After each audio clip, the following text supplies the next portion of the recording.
Bonjour, je suis Hélène de Saint-Clair et vous êtes sur ma chaîne Le plaisir d'être soi.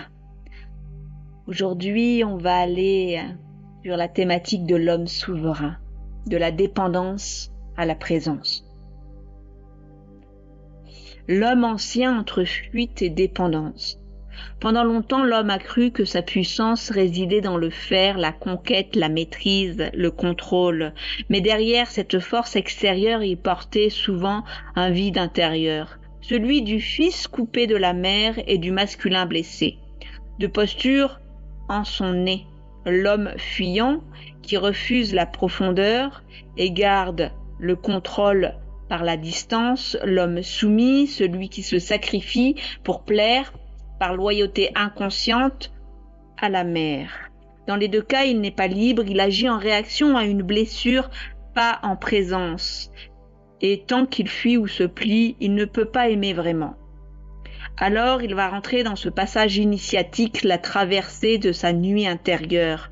L'homme devient alors souverain que quand il rencontre ses ombres sans les fuir, quand il ose descendre dans ce qu'il ne voulait pas voir, à savoir sa peur du rejet, sa honte d'être vulnérable, son besoin d'amour, sa rage contenue.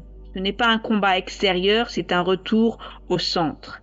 Il comprend que la vraie puissance, ce n'est pas domination, mais capacité à rester présent, même au milieu du chaos.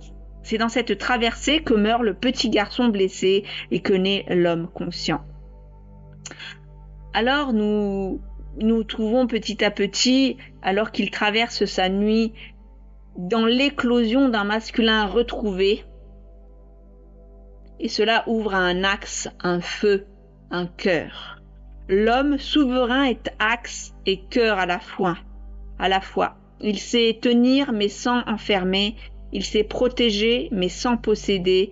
Il sait diriger mais sans imposer. Son autorité vient de son alignement, pas de sa volonté. Il agit depuis la présence silencieuse, cette force tranquille qui fait se redresser tout ce qu'elle touche. Il ne fuit plus la femme libre, il l'accueille. En fait, c'est sa partenaire. Il ne craint plus son feu, il y reconnaît la vie, car il a compris que la vraie souveraineté, c'est d'être relié à soi, à la terre, à la vie, à l'amour. Mais on va zoomer sur ce masculin blessé ou dévié. Quand la peur de ressentir devient le besoin de dominer. La coupure du cœur est souvent ce qui vient défigurer le masculin. Le masculin originel est clair, stable, conscient, protecteur. Mais depuis des générations, il a été coupé de sa sensibilité. On lui a appris à ne pas pleurer, à ne pas douter, à ne pas sentir. Alors il a remplacé l'amour par la maîtrise, le contrôle et la présence par la puissance, mais je dirais même pas la puissance, je dirais une forme de pouvoir, de prédation. Il s'est construit sur une blessure de honte, honte d'être vulnérable, honte de ne pas être assez homme, assez à la hauteur. Là, on est dans l'histoire de celui qui pisse le plus loin, d'accord, hein? Sous ces armures, il y a un enfant terrifié par l'impuissance, qui a cru qu'aimer, c'était se perdre. Alors, on va aller voir les formes du masculin dévié. Il peut être fuyant, et là, dans ce cas, il évite la confrontation, il fuit l'engagement, disparaît dans le silence. Il veut la liberté, mais c'est une fuite de lui-même. Chaque fois que l'amour devient trop proche, il s'échappe. Il croit qu'il protège sa paix alors qu'il fuit sa peur d'être aimé. Et sa peur d'aimer. Le contrôlant, lui, il veut maîtriser les faits, les émotions, le lien. Il impose, dirige, parle plus qu'il n'écoute. Sous le contrôle, il y a la peur du chaos et la peur de la perte de repères. Il croit qu'il affirme sa force alors qu'en fait, il ne fait qu'étouffer sa vie, son flux vital et sa vérité intérieure. On a le dominateur et lui, il transforme la relation en pouvoir. Il prend pour exister, il se nourrit de soumission, de dépendance, d'admiration, mais ce qu'il cherche en secret, c'est une mère. Celle qui comblera le vide qu'il refuse de sentir. Il veut être roi, mais il reste enfant, exigeant et blessé. Le menteur ou le charmeur, il manipule les mots, les émotions, le charme. Il séduit pour se sentir vivant, pour échapper à la peur du rejet. Mais chaque conquête creuse davantage son vide intérieur.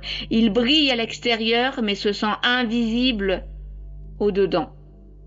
Alors on a bien sûr le sacrifié, il s'oublie au nom du devoir, de la loyauté, de la morale. Celui-là, on en a bien parlé. Il endure, se tait, s'éteint. Il confond responsabilité et effacement. Il croit aimer, mais il s'abandonne à la mer intérieure. Si je me sacrifie, je serai digne d'amour. Il est dans ses allégeances et loyautés intérieures à cette espèce d'archétype matriarcal castrateur qui le défigure. La racine commune de tout ça, c'est la peur de l'intimité. Tous ces visages du masculin blessé viennent d'un même lieu, la terreur de l'ouverture du cœur. C'est pour ça, les hommes, ils n'expriment pas ce qu'ils ressentent en principe, ils ont un très gros problème d'expression au niveau de leurs émotions et de leurs sentiments. Ça a été interdit de toute façon très tôt, ça. Aimer, c'est perdre le contrôle. Ouvrir son cœur, c'est en fait se mettre en vulnérabilité, en faiblesse. Il y a une grande peur là. Et là, son système nerveux ne le supporte pas. Alors il choisit le contrôle, le mental, la fuite, le silence, la force, la prédation, le pouvoir. Tout sauf la vérité nue de la tendresse. Je vous la refais, messieurs. Tout sauf la vérité nue de la tendresse, de la douceur, de l'émotion, de la sensualité, de la sensibilité.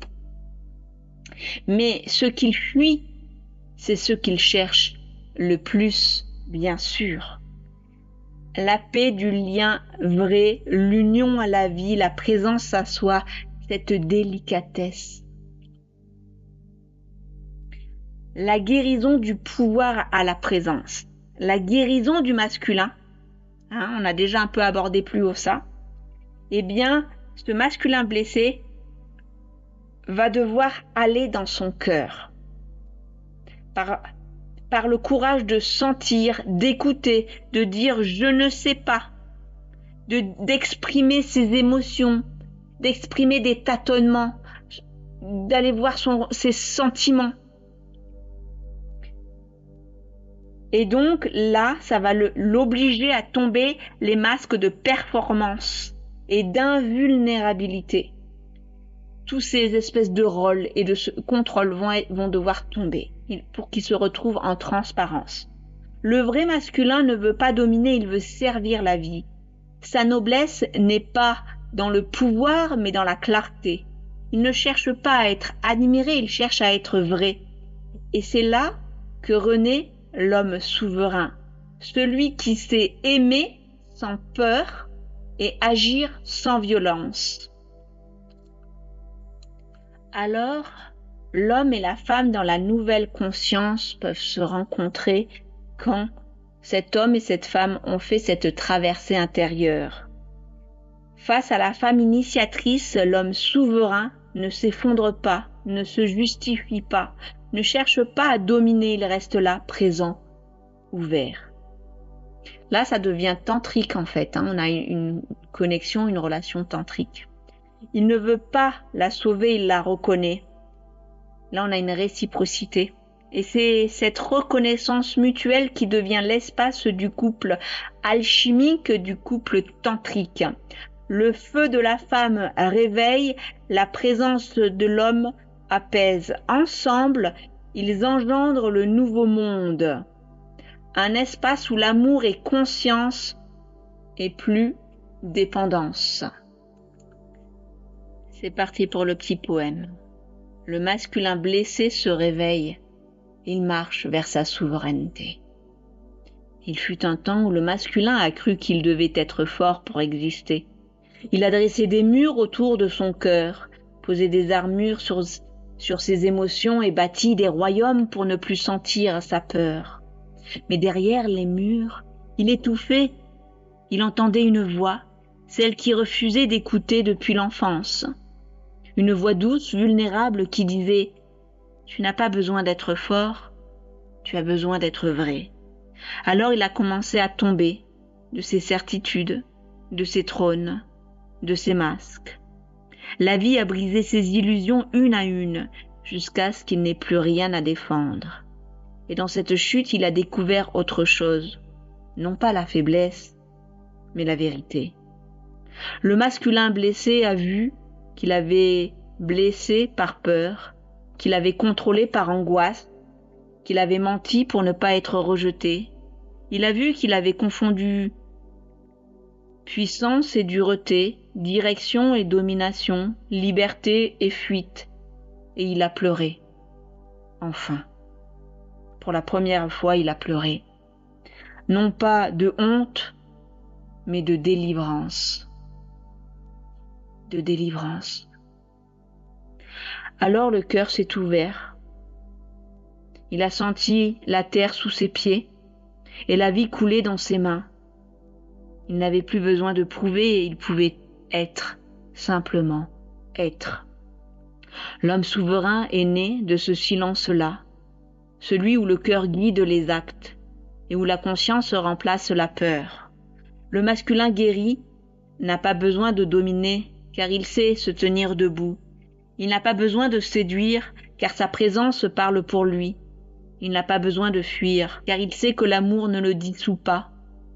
Il le révèle. Et c'est ainsi qu'il rejoint la femme, non plus en conquérant, non plus en enfant, mais en frère, en partenaire, en amant, en conscience. Le feu du féminin et la clarté du masculin se rencontrent enfin, non pour se compléter, mais pour se rappeler qu'ils ne font qu'un. Très belle journée.